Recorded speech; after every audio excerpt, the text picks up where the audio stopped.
O que é blasfêmia contra o Espírito Santo?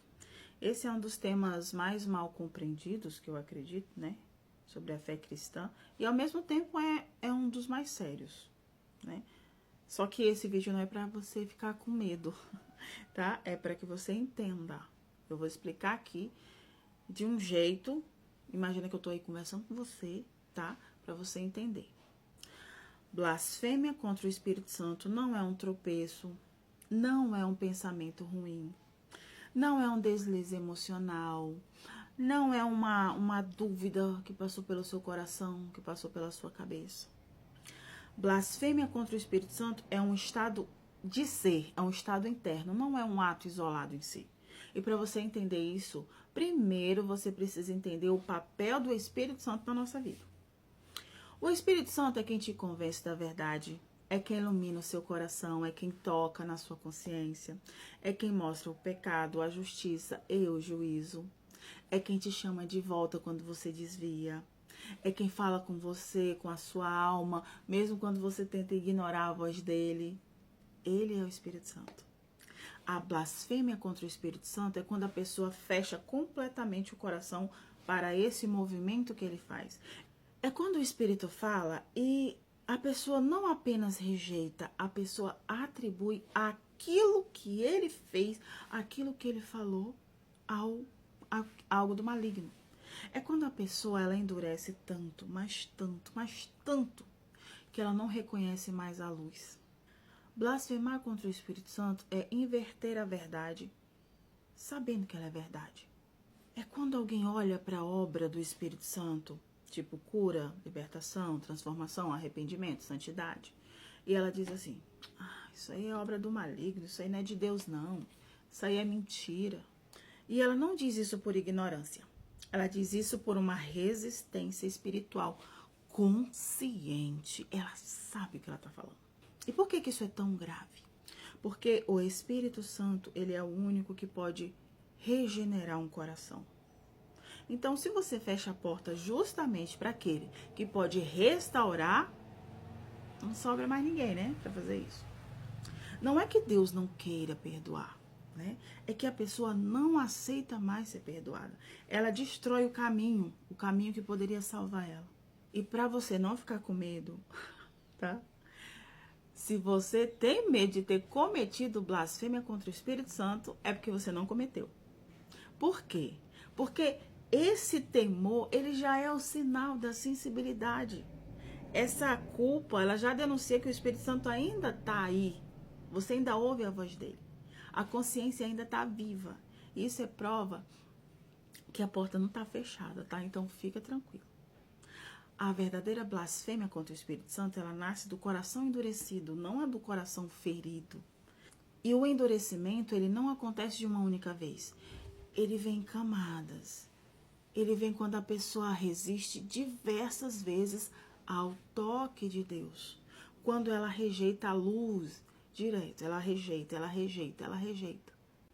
Vem quando ela escolhe o caminho mau, mesmo ela vendo a verdade diante dos olhos dela. Mas se você está aqui, nesse vídeo, se você tem dúvidas sobre isso, você está buscando entender isso, é porque o Espírito Santo ainda está aí trabalhando em você, tá? Até porque essa pergunta, essa dúvida nunca nasce de uma alma que foi abandonada. Ela nasce justamente de alguém que está sendo chamado para mais profundidade, para conhecer mais sobre o Espírito Santo. Quando Jesus falou sobre a blasfêmia contra o Espírito Santo, ele estava diante de vários homens, e aqueles homens viram milagres, eles viram libertação, eles viram obras claras do Espírito Santo, e chamaram isso de obra de Satanás. Eles viram Deus e escolheram negar. Eles sentiram a presença, só que eles chamaram essa presença de engano do inimigo. Então, eles se depararam com a luz, mas eles preferiram as trevas. Esse é o espírito da blasfêmia. Não é a ignorância, entendeu? É a oposição consciente. Então não fica preocupado com isso. Porque a blasfêmia contra o Espírito Santo não é um acidente. É uma decisão. É um desligamento deliberado da verdade. É o coração que se trancou lá dentro e não quer mais ser alcançado. Então, se a sua alma ainda sente esse temor diante de Deus, se você ainda sente que você está sendo confrontado, corrigido, amado, você não está nem perto de blasfemar contra o Espírito Santo.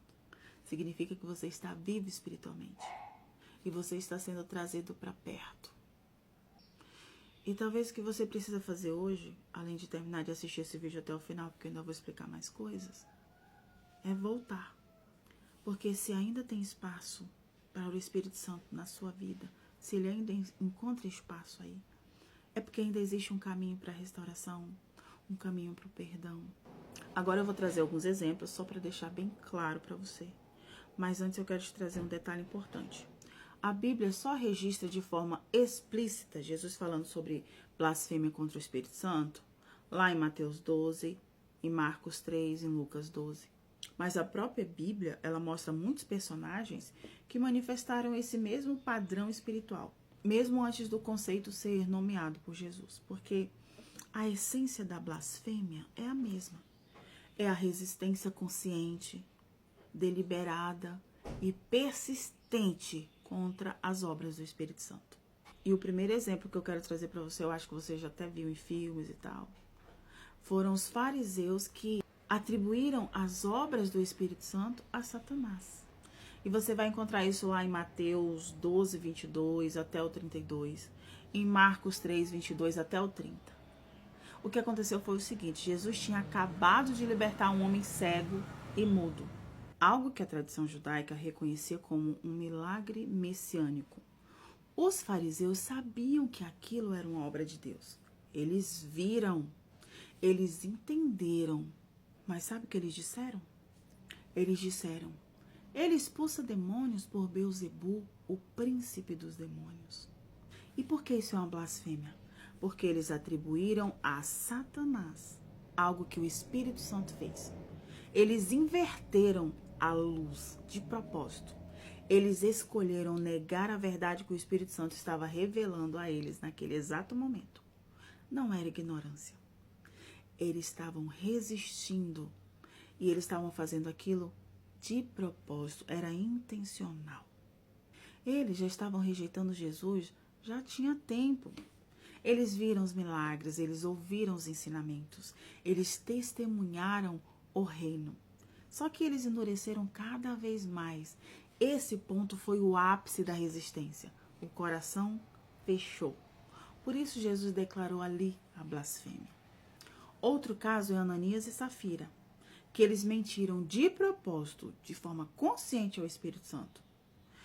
Aconteceu lá em Atos 5, versículo 1 até o 11. O contexto é o seguinte: a igreja estava ali vivendo um derramamento de avivamento. O Espírito Santo estava agindo de forma poderosa e perceptível. Ananias e Safira venderam uma propriedade. Aí eles decidem ficar com parte do dinheiro, o que não era um problema. O problema não foi esse, o problema foi mentir, dizendo que eles estavam entregando tudo com a intenção de enganar a comunidade. Pedro diz assim: porque encheu Satanás teu coração para mentires ao Espírito Santo. Por que isso é blasfêmia implícita? Porque eles não mentiram aos homens, mentiram ao Espírito Santo e mentiram de forma consciente, deliberada, intencional. Eles sabiam a verdade. Eles decidiram distorcer a verdade. Eles quiseram falsificar a obra do Espírito no meio da igreja que estava ali. Foi uma tentativa de manipular aquilo que o Espírito Santo estava construindo. Número 3 é Simão. Não Simão Pedro, o mago. O mago tenta comprar o poder do Espírito Santo. Você vai encontrar isso lá em Atos 8, no versículo 9 ao 24. O contexto é o seguinte: era a cidade de Samaria e ela estava ali, em toda uma comoção espiritual. O Espírito Santo estava sendo derramado ali, as pessoas estavam sendo libertas, estavam sendo curadas, estavam sendo transformadas. E Simão era um mago que tinha lá. Ele estava acostumado a manipular o poder espiritual por dinheiro e por influência. Quando ele viu o Espírito Santo agir ali através dos apóstolos, ele ficou assim, passado. E ele fez uma oferta. Ele disse assim, ó, dá-me também esse poder. Quanto vocês querem? Eu pago. Porque isso se aproxima da blasfêmia. Porque Simão, ele tentou transformar a obra do Espírito Santo, que é santa, divina, que é pura, em uma moeda de troca, em uma transação, em um espetáculo. E ele tratou o Espírito Santo como se fosse um objeto manipulável, sabe? Uma força de mercado, um instrumento de poder pessoal. E Pedro responde assim, teu coração não é reto diante de Deus. Tu estás em fel de amargura e laço de iniquidade. Não foi blasfêmia assim plena, mas tipo assim, já estava ali no caminho, sabe? Ele estava resistindo à revelação do Espírito Santo, mesmo estando diante dela. E ele estava tentando domesticar Deus para os seus fins pessoais. Tem também os mestres da lei e os religiosos que resistiram ao Espírito. E você vai ver isso lá em Atos 7:51. Estevão fala com eles antes de ser apedrejado. Ele fala assim, ó, vós sempre resistis ao Espírito Santo. Eles tinham a palavra, eles tinham os profetas, eles tinham os sinais, eles tinham João Batista, eles tinham Jesus, eles tinham os apóstolos e ainda assim eles resistiram de forma consciente. Eles não apenas rejeitaram Deus, eles perseguiam aqueles que Deus enviou. Eles atacaram o testemunho do Espírito Santo com violência. Eles fecharam o coração para o arrependimento. E isso é blasfêmia na essência. Por quê? Porque é rejeitar a revelação do Espírito Santo, mesmo vendo Deus agir claramente diante dos olhos deles. Outro ponto é Faraó. Faraó foi endurecendo o coração até perder o discernimento. Você vai encontrar a história de Faraó lá em Êxodo. Mas isso aqui, mais ou menos, você vai encontrar no 7 ali, no 14, sabe? Faraó, ele estava ali, vendo os sinais, vendo os milagres, vendo a manifestação direta de Deus. A cada praga que acontecia, a consciência dele era tocada. E por que eu afirmo isso? Porque ele cedia. Ele cedia momentaneamente. E aí depois ele endurecia o coração de novo, né? No texto diz que ele fazia isso várias vezes. Depois de um ponto, o endurecimento se torna assim tão profundo que a pessoa se perde. Ela perde a capacidade de discernir a própria rebeldia dela. Isso se aproxima muito de uma blasfêmia, porque ela está seguindo o padrão, né? Ela está rejeitando a luz, está levando ao endurecimento, o que leva a mais rejeição, o que leva a mais incapacidade de se arrepender. Isso aí é o caminho da blasfêmia. E tem a famosa galera que estava lá no deserto, que viu todos os sinais e mesmo assim ainda negou Deus. Onde é que isso aparece? Lá em Hebreus 3, em Salmos 95, em Números 14.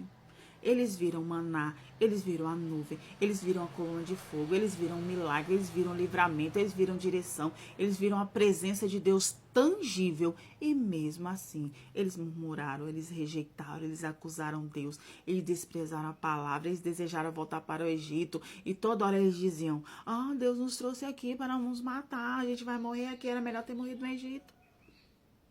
Por que isso é blasfêmia?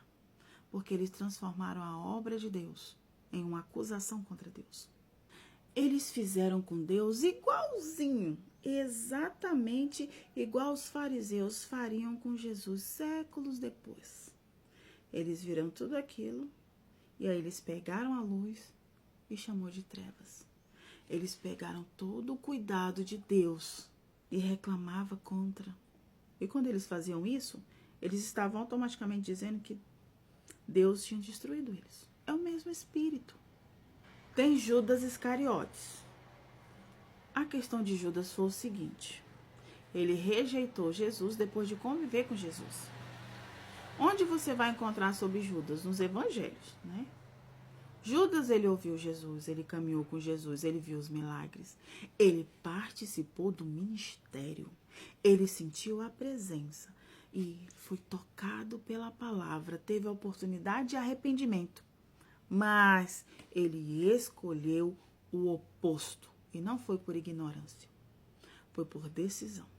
E por que isso é blasfêmia na essência? Porque Judas não tropeçou. Ele conscientemente rejeitou quem o Espírito estava revelando diante dos olhos dele. E ao rejeitar Jesus, ele rejeitou o Espírito que testemunhava de Jesus. Vocês perceberam que o padrão é sempre o mesmo?